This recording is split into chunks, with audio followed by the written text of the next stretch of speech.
Erica was raised in a wonderful, warm Jewish home before World War II. As a matter of fact, she was the first person in her family that had a Beis Yaakov education, a Torah-strong education. Life was near perfect. And then the horrific, dark clouds of World War II descended on Czechoslovakia.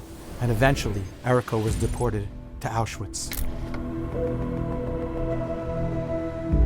Miraculously, she was given a liset, some type of life, as Mengele appointed her in the way of life. She was assigned to the Sonderkommando, a group of people who were tasked with sorting through the personal objects and the clothing of those that had been gassed, cremated, al Kiddush Hashem, just hours earlier. It was an extremely emotionally draining job, knowing that every little pair of shoes, that every siddur, every tehillim, every pair of candlesticks was clutched by somebody who was alive just hours or maybe even minutes earlier, and now had joined the masses who were killed al Kiddush Hashem.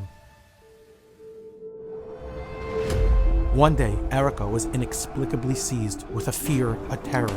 She was shaking, she was chattering, and she couldn't get back to herself. Her foreman, Eli, a Dutch Jew, said to her, "Erica, grab a hold of yourself.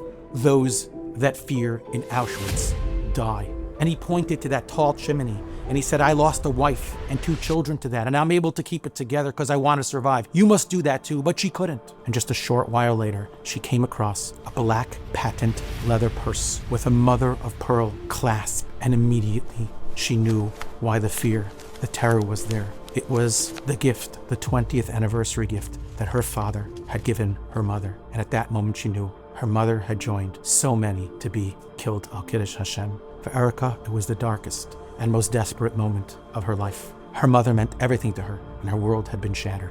Instinctively, she reached for the content of that handbag, and amongst a few other things was a stack of postcards, all marked undeliverable. She pulled one out, and she read it with trembling hands and tear-filled eyes. And it said, "My dearest daughter, don't stumble. Always trust in das liebe Gott. Always trust in the loving Hashem, and you'll see that you will survive your loving mother." In her darkest moment, one sentence from her mother changed everything. She knew she would keep her faith. She knew she would have bitachon, and she knew she had something to hold on to help her survive. And Baruch Hashem she did, because you see, Erica Rothschild, Zichron Livracha, was my grandmother. That single sentence from her mother was her legacy that she transmitted to her children and also to her grandchildren. As parents, as mothers, we can never underestimate the power of a single sentence, of a single experience. Something that shows our child emunah, something that shows our deep bitachon and trust in Hashem, can literally be that one sentence, that lifeline that our children hold on to as they traverse through their lives.